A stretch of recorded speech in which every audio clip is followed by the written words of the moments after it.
Under the Scope. Hey everybody, it is Jared and Shane and company for the latest entry in our 2017 Scope Summer Movie season. This time around we are taking a big swing at a big knocker, Jared. A big knocker. Ew. Yes, this one was picked, I believe, unanimously as the big summer hit of the season by your Scope crew on the last episode. So, what's going on back there? What's so funny back there? She said no one really will make money. Anyway, That's hard. Wow. Can we take two? Nope. we can take two if you want. Yeah, let's take two. Take it. Oh, that was good. We probably will make you money. Stop talking, Audrey. Yeah, it's fun. Sorry, but Tell that me when was you're funny. starting. If you're going to ruin it, we'll just wait till we get Yeah, home. Dad will I'm get not mad at you. going to ruin Okay, it. then be quiet. We ready?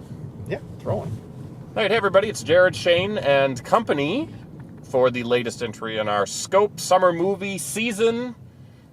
Number two of Number the season. two. Boy, it feels Fitting like it's a sequel. It feels like we've done this before. We're taking aim at the big Marvel movie of the season, a big knocker. I might have said that. Of course, we're talking about Guardians of the Galaxy Dos. Volume 2.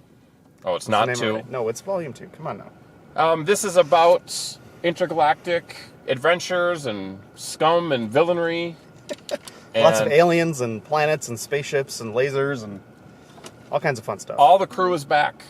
All the names we've grown to love. Star-Lord, Gamora, Groot, Baby Groot. He's young this time, Jared. He's a baby. He is, and he acts like a baby.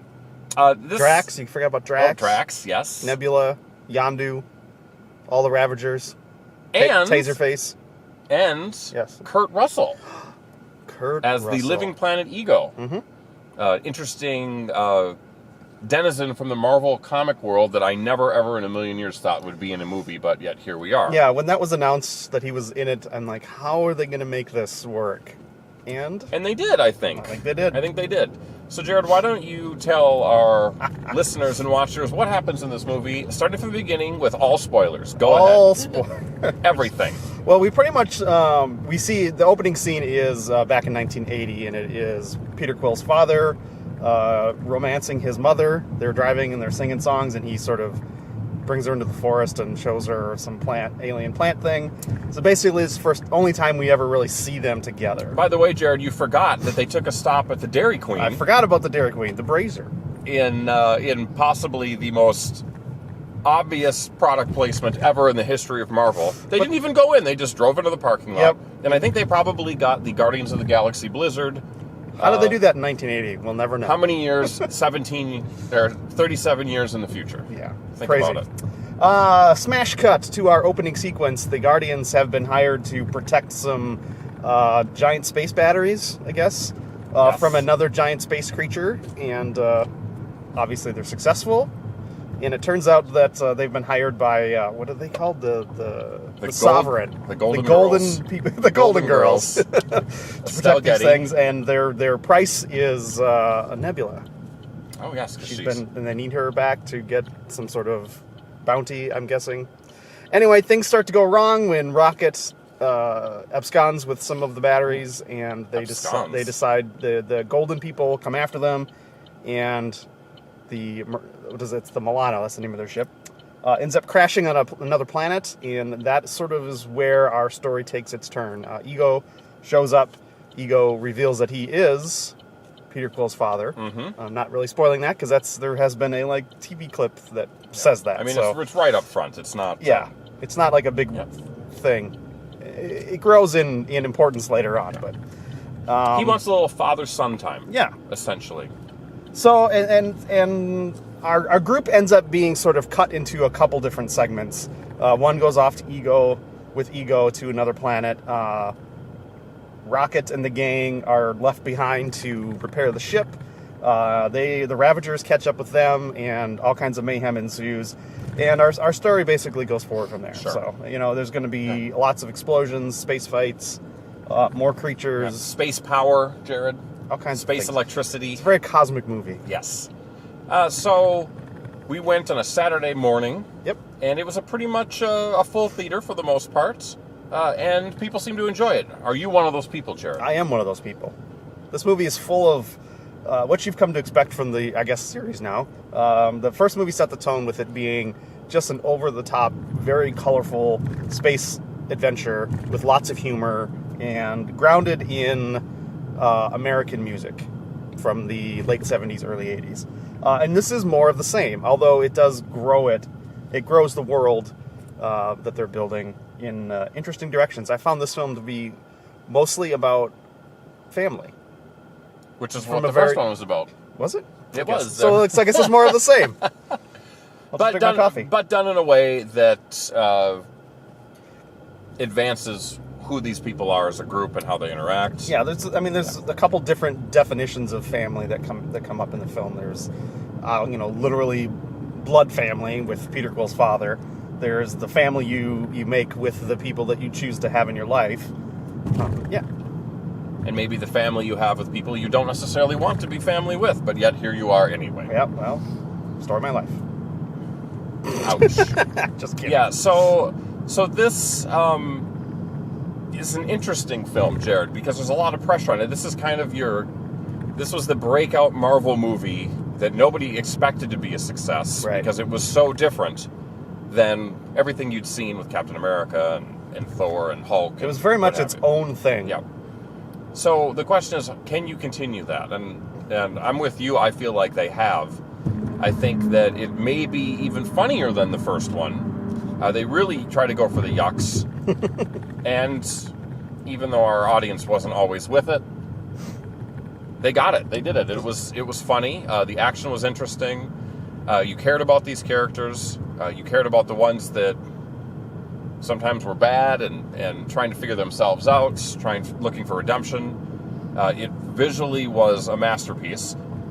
Dealing with that cosmic stuff. It's gobs and gobs of CGI, but there's no other way to do that. So we've gotten to the point where even fantasy worlds that are completely fantasy, completely CGI, look pretty amazing. Mm-hmm. And apparently, the new Marvel thing is de-age all of their actors, because you had a that's true. You had a 1980 Kurt Russell, which was incredible.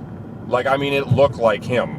And it was good. And I think that they did it in a way where they hit his face a bit from time to time. It wasn't sure. It wasn't maybe as in your face like the Tarkin from Rogue One. He had his luscious locks though. But he did. But it was very, very impressive. And I guess it doesn't hurt because it was probably him just CGI'd. So that's sort of the go-to thing. We'll see if they do it again.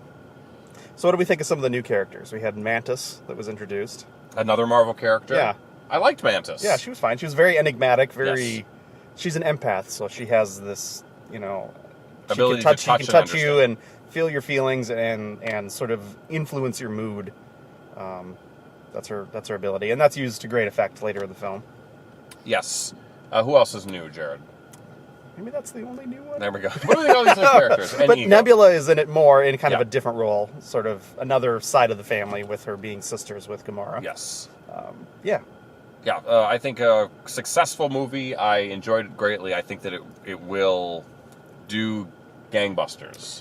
My only real issue is I felt like after the initial escape, there was a bit of a lull as the pieces on the board sort of moved into their positions for the final sequence. Okay. I know, it just felt like when half of our group goes off to Ego's planet and the other half is sort of left behind, I just felt like there was a little bit of I don't know, it was just a lull. I was a little bit pulled out of it for some reason, but... Well, Peter Quill wasn't doing as much of his quilling as he did in the first one. True. His quilling. And you really had to... since they had the team broken apart, the whole idea was, how do we get them back together? Right.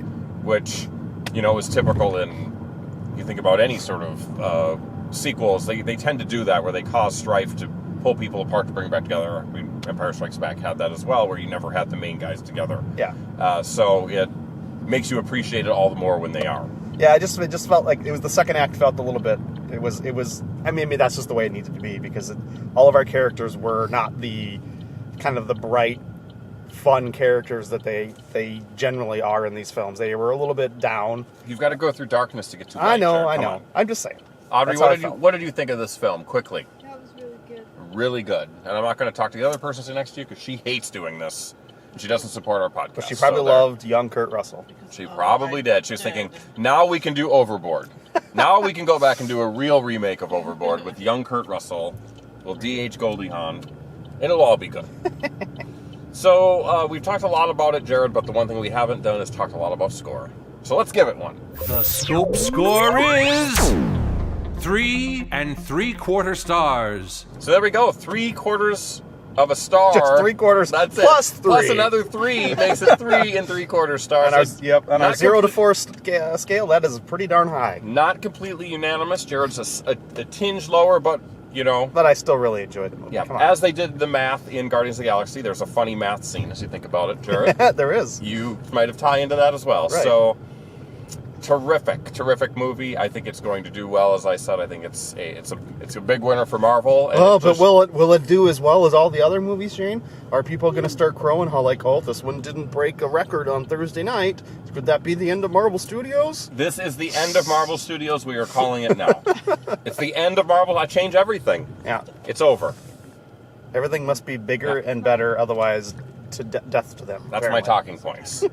So, Jared, tell everyone how they can communicate with the Scope if they want to talk about this review or any other reviews. You can always like, comment, and subscribe right down below. It's just that easy. Like, comment, and subscribe.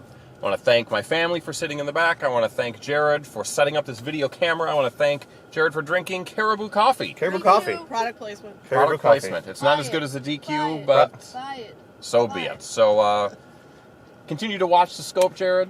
We've got many more reviews coming this summer. Yeah, we might have Alien Covenant coming up. I know, very, very scary. Scary. It's a scary movie. And it's aliens. So there we go. So for Jared, I am Shane. Till next time, guys. Bye for now.